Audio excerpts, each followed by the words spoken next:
अस्सलाम वालेकुम नाज़रीन। आज हम इस वीडियो में बात करेंगे बेसिलिनम के हवाले से। पिछली वीडियो में मैंने नमूनिया के बारे में और कोरोना वायरस के हवाले से बात की थी और उसमें मैंने बहुत सारे नोसोड्स के बारे में बात की थी। उनमें से एक मेडिसिन जो है वो है बेसिलिनम बर्नेट। इसको डॉक्टर बर्नेट ने प्रूव किया है और ये टीबी के मवाद से तैयार होती है। तो नाज़रीन, आज हमने ये देखना है कि बेसिलिनम जो है इसके सिम्टम्स क्या होते हैं, इसकी अलामत क्या होती हैं, इसके लक्षण क्या होते हैं। ठीक है ना जी, ये किस तरह की अलामत के तहत हम इसको इस्तेमाल कर सकते हैं, कौन कौन से मर्ज़ में हम बेसिलिनम को इस्तेमाल कर सकते हैं, और ये सारी चीज़ें हम इस वीडियो में डिस्कस करेंगे। इस वीडियो में हम आपको ये भी बताएंगे कि बेसिलिनम जो है उसको आपने इस्तेमाल किस तरह करना है।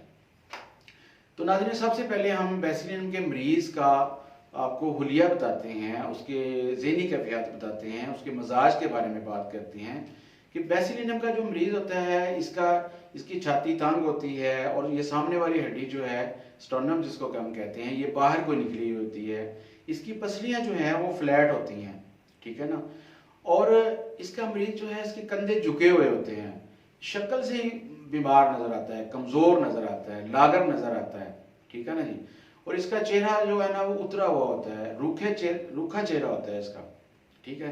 इसका मरीज जो होता है वो अजीब तरह की परेशानी और बेइत्मीनानी का शिकार होता है, किसी तरह उसको सुकून नहीं मिलता, ठीक है ना जी। और इसी तरह वो अमराज जो परेशानी या गम के दब जाने की वजह से या ज़्यादा जज्बाती होने की वजह से पैदा हुए हों, उनके लिए ये दवाई जो है बेसिलिनम जो है ये बहुत कारगर साबित होती है।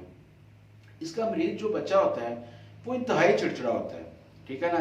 वो चिल्लाता है, रोता है और शर्मीला होता है बहुत ज़्यादा, किसी के पास नहीं जाता, ठीक है ना जी। लोगों से, जो बड़ी उम्र के लोग होते हैं वो लोगों को मिलने से बेजारी महसूस करते हैं, वो अकेला रहना चाहते हैं, ठीक है ना जी। अपने ख्यालात का इजहार नहीं किसी के साथ कर पाते शर्मीलेपन की वजह से। इसका जो बच्चा होता है वो कौन सेन होता है। ऐसे बच्चों के लिए ये ज़बरदस्त मेडिसिन है जो कौन सेन हो, जिनकी ग्रोथ रुक गई हो किसी वजह से, जिनकी फैमिली के अंदर ब्रोंकाइटिस का मर्ज पाया जाता हो, जिनकी फैमिली के अंदर ट्यूबरकुलाइनम की या ट्यूबरकुलोसिस की जो है वो हिस्ट्री पाई जाती हो, और फेफड़ों का कोई मर्ज जिनकी फैमिली के अंदर चल रहा हो मरूसी तौर पे, तो ऐसे बच्चों के लिए ये मेडिसिन जो है वो बहुत ज़बरदस्त है। अब हम नाज़रीन देखते हैं कि इसका जो चेहरा होता है वो अजीब सा होता है, पीले रंग का, और जब मरीज़ खांसी करता है तो उसका चेहरा नीला हो जाता है, ठीक है ना जी। और चिकनाहट रहती है उसके चेहरे के ऊपर, और ऐसे कि इसके मरीज़ को जो है ना वो एक्नीज का मसला होता है, दाने निकलते हैं, कील मुहासे निकलते हैं चेहरे पे, और ख़ास तौर पे ये सारी चीज़ें जो हैं ये बलूगत के अय्याम में ज़्यादा होती हैं, ठीक है। अब हम देखते हैं कि बेसिलिनम जो है ये बालों के ऊपर इसका बहुत ज़्यादा अच्छा असर है। एलोपेशिया की ये एक बेहतरीन दवाई है, जबकि जो बाल जो हैं वो बारीक हो जाएं, गिरना शुरू हो जाएं, खुश्क हो जाएं बाल, और वो पैचेस की शक्ल में गिरते हैं, बस थोड़े थोड़े स्पॉट्स जो है ना वो बनना शुरू हो जाते हैं, और बाल जो हैं वो उलझ जाते हैं आपस के अंदर, उनमें जुएँ पड़ जाती हैं। मरीज जो है उसका दिल करता है कि वो अपने बालों को नोच दे, यानी झुंझलाहट की वजह से, खारिश की वजह से, और सर के ऊपर एक्जिमा हो जाता है। फिर ये जो रिंग वर्म होती है, ये गोल एक दायरा सा बनता है एक खारिश की और एक करप्शन की एक ख़ास किस्म है, उसके लिए एक ज़बरदस्त मेडिसिन है। ख़ास तौर पे अगर ये रप्शन जो है, ये रिंग वर्म जो है, अगर ये सर की यानी खोपड़ी के ऊपर बन रही हो, सर की जिल्द के ऊपर बन रही हो, तो उसके लिए ये ज़बरदस्त किस्म की मेडिसिन है। नाज़रीन, इसके बाद हम देखते हैं कि जो बेसिलिनम है ये सांस यानी सांस के लिए इस्तेमाल होती है, दमे के लिए इस्तेमाल होती है, टीबी की एक बेहतरीन दवा है, इसी तरह ये नमूनिया की एक ज़बरदस्त मेडिसिन है। तो इसमें होता क्या है कि मरीज़ के लंग्स की जो है ना अंदर वो स्वेलिंग हो जाती है, उसको उसकी सांस छोटी हो जाती है, और ख़ास तौर पे ये जो प्रॉब्लम है ये उसको रात के वक्त ज़्यादा होता है, ठीक है ना जी। फिर ये है कि इसका मरीज़ जब चलता है तो भी उसको तकलीफ़ होती है, अगर मामूली काम काज करता है तो उसको फिर भी मसला होता है, छाती में दर्द होती है, लंग्स के अंदर दर्द होता है। और अगर मरीज़ लेटता है तो फिर भी उसको दर्द होती है, क्योंकि उसकी छाती के अंदर, लंग्स के अंदर कंस्ट्रिक्शन महसूस होती है, खिंचाव महसूस होता है। तो जब मरीज़ लेटता है तो उसको खिंच लगती है और उसको चुभने का सा दर्द होता है, तो वो उठ के बैठ जाता है। तो सिर्फ ना चलने से इसको सुकून आता है, ना लेटने से सुकून आता है। जब मरीज़ उठ के बैठता है तो उसको कुछ थोड़ा सा रिलीफ महसूस होता है। फिर इसी तरह ये है कि इसका जो इन्फेक्शन है ये ब्रोंकाइज जो हैं उनके अंदर ज़्यादा होती है।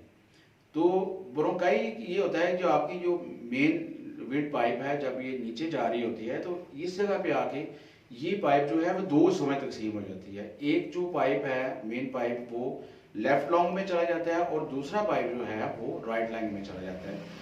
तो इस जगह पे इन्फेक्शन होती है। ब्रोंकियल अस्थमा जो होता है उसके लिए ये इंतहाई ज़बरदस्त मेडिसिन है, और ख़ास तौर पे अगर ये नमी वाले मौसम में, मरतूब मौसम में अगर प्रॉब्लम हो मरीज़ को, या सर्दी के मौसम में इसका जो प्रॉब्लम है वो ज़्यादा होता है, तो उसके लिए ये एक बेहतरीन मेडिसिन है। इसकी जो लंग्स होते हैं उनके अंदर बलगम बहुत ज़्यादा जमा हो जाती है, और बलगम निकलती कम है। जिस तरह कि स्टेनम का जो मरीज़ होता है, दवा का मरीज़ जो होता है, उसकी बलगम ज़्यादा मकदार में निकलती है। इसकी लंग्स के अंदर बलगम बहुत ज़्यादा होती है लेकिन निकलती कम है, ठीक है ना। ये इन दो मेडिसिन के अंदर फ़र्क है।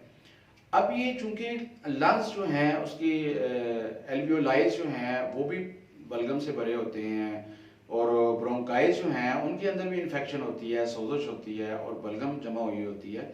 तो इसलिए मरीज़ का दिल करता है कि वो गहरा सांस ले, ठीक है, लेकिन वो गहरा सांस ले नहीं सकता। जैसे ही वो गहरा सांस लेता है तो उसको छाती में दर्द होता है और मरीज़ उठ के बैठ जाता है, उसके सांस तेज़ हो जाता है, खांसी उसको होती है, और उसके साथ साथ जो है छाती के अंदर खड़खड़ाहट होती है, और बलगम जो है वो यानी अंदर महसूस होती है, बलगम है लेकिन निकलती कम है। फिर लंग्स के अंदर जो है वो बुलबुले उठने का एहसास होता है। ये इसका एक बहुत ही बैड किस्म का सिम्टम है, और एक स्ट्रेंज और रेयर सिम्टम है, और इसका एक करेक्टरिस्टिक सिम्टम है जिसकी बेस पे आप इस मेडिसिन को सेलेक्ट कर सकते हैं। नाज़रीन, अब हम देखते हैं कि ये जो बेसिलिनम है ये ब्रोंकियोकेसिस जो है एक प्रॉब्लम होता है जिसके अंदर जो ब्रोंकाइज जो हैं वो खुल जाते हैं और उनके अंदर इन्फेक्शन हो जाती है, और उसकी वजह से मरीज़ को सांस का मसला होता है और इस तरह के प्रॉब्लम होते हैं। अगर ये चीज़ हो तो उसके लिए बेसिलिनम जो है एक ज़बरदस्त मेडिसिन है। इसी तरह फिर एक और मर्ज़ होता है जिसको एम्फाइसीमा कहते हैं।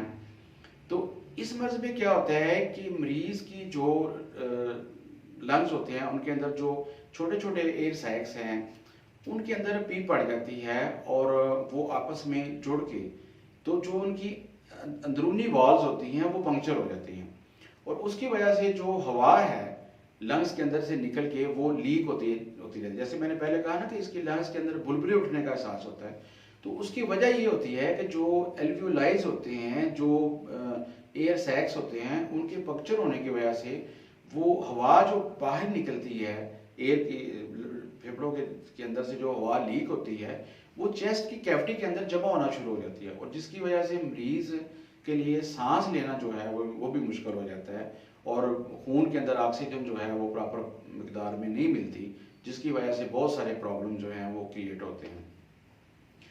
इसके बाद एक और प्रॉब्लम मर्ज होता है जिसको हम हेपेटाइजेशन ऑफ लंग्स कहते हैं। तो इसमें क्या होता है कि जो लंग्स के टिश्यूज़ हैं वो जिगर की तरह के हो जाते हैं, उनका कलर जो है वो जिगर की तरह का हो जाता है, वो हार्ड हो जाते हैं, और ऐसी सूरत में जो है आमतौर पे ये निमोनिया के मर्ज़ में ऐसा होता है।